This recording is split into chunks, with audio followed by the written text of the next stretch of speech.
and welcome to this video, which is about how to build a business. I suppose this is stage one, if you will. So recently someone actually asked me for help in setting up a business, and I was like, wow, I mean, I'm not a business coach, so I don't profess to be an expert in the area, but I do know a thing or two about building a business, having done so myself. There are things that I'm glad I did, and there are things that I probably, if I could go back, I would change.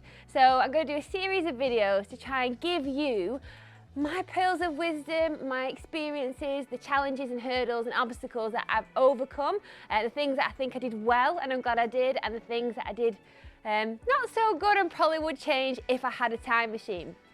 So most people set up a business because you have passion for something or are good at it, or hopefully both.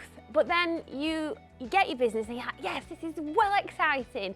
I cannot wait to do the thing that I love for all eternity, helping people with your product or service. But then I think what all of us quickly realise is there's a lot of different hats that you then have to wear outside of the service or product that you do. So you have to become your accountant, you have to be IT, legal, HR if you're employing people, marketing, sales, you've got to do all your admin. There's so many different elements to do, and it can be quite daunting, especially at the beginning. You think there's so many things that you need to do, there are things that you probably don't even think of, and then you have no idea what order. Oh, sorry, I just hit Louis on the head with my clicker. So what I would say to think about when you set up your brand spanker of a business is, what does that tiny little seedling of a business need? And I suppose it probably needs a lot of things, but the main thing you will need right from the beginning and into the future is customers, someone to pay you money for your product or service. And so to attract customers, if you start there, which is what I would advise, obviously you don't need to, but I would advise to start with your customers. So to attract them, you're going to need some branding. You're going to need a logo and a company name, which I think is one of the hardest things to do, coming up with a company name. It's actually easier to help other people come up with a company name than it is to create your own. So ask other people for help, some brainstorming, think about the things that you associate with your business, the colours, the shapes, the sounds, and go from there. I think a bank account is a big important thing at the beginning. I didn't realise how long it actually takes to set up a business bank account. I'd already got my first customer and I wanted to send an invoice, and my bank account still hadn't been set up. So think about that early on. If you want to be a limited company or a partnership, etc., make sure you register that so you've got your registration number to whack on your invoices as well, and apply for that early on if it's applicable to you, because you need to put that on your invoices as well. Have terms and conditions, because once you've attracted those customers, you need terms and conditions in place to protect yourself from things that may not necessarily go to plan in the future. Although you will optimistically think that everything will, there are curveballs, and I tell you, there are curveballs that we've had thrown at us that I would never ever have anticipated. So get some terms and conditions, so get some legal support. There are businesses out there that you can have a retainer, a bit like HR or recruitment, so they've got some ongoing support if people don't pay, etc., etc. It can be really stressful when people refuse to pay and you don't know what to do, so it is easier to have a partnership with a trusted legal person to help you. It really does alleviate stress and anxiety, and they give you the absolute best process to follow that won't come back. So not doing certain steps won't come and bite you on the bum. I think getting a domain is really important at the beginning, so that you've got your email address, and then you've got that for your website, which I wish we'd done sooner. So probably for at least a year, maybe more, we didn't have our website. Our domain went to our LinkedIn page. So people still saw something when they Googled our business. I don't think Lewis wants to be here.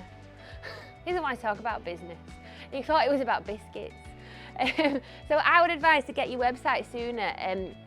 And don't pay cheap as chips. We paid £450 for our first website, and it was absolutely shocking. And now I know what goes into it and what an actual good website costs.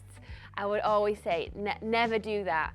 But you don't need a fancy pants one to begin with. You can always edit it as you go along. You can always get a new website, but just have something that represents your brand, attracts your customers, clear call to actions on how to get in touch, maybe a little bit of pricing and some testimonials.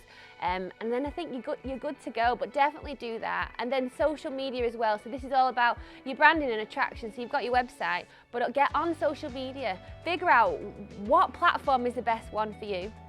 It could be all of them, could be Facebook, could be Insta, TikTok, Snapchat, Twitter, or it could be LinkedIn. And you could do one or a few different types of platforms, but just get on there, get Canva or get over on your phone and make some branded images, get your logo on there, do a border that's the colour of your logo or your branding, and just start talking to them. Do posts, be yourself, be authentic, tell people what you do, how you help people, any kind of testimonials or case studies.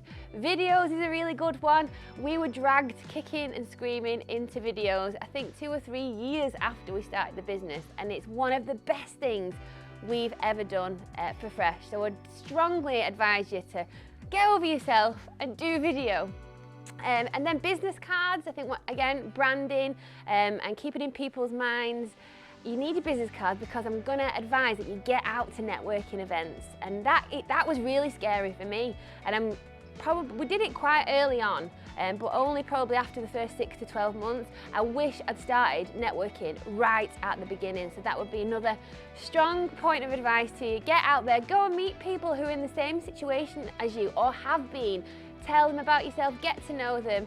They will all become brand ambassadors of your business. Some of them might become customers, but also you might find people to help you with HR when it's time to hire, or a legal person or an accountant, a business coach, for example. We've had one of those, and that has paid for itself in dividends. Having someone who's out of the business that's got a lot more experience and knowledge than we do to help us with new situations as and when they arise.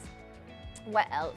God, there's so much I could talk to you about, which is why I've made it into a series. But these are kind of the first bits that I would recommend that you do straight from the off. But yeah, this list could carry on. So if you're interested and you enjoyed this video, then please follow the next ones as they come up. I'll be diving into topics in more detail, but these are the basics to get you going. Because you might need an office or a location after that. You might need a team to go and hire some like-minded individuals to join your business to help you deliver your product or service to the masses, but I will cover that off on a different topic. So thank you so much for listening. Hopefully you stuck with me, not like Lewis, and yeah, I'll see you on another video soon.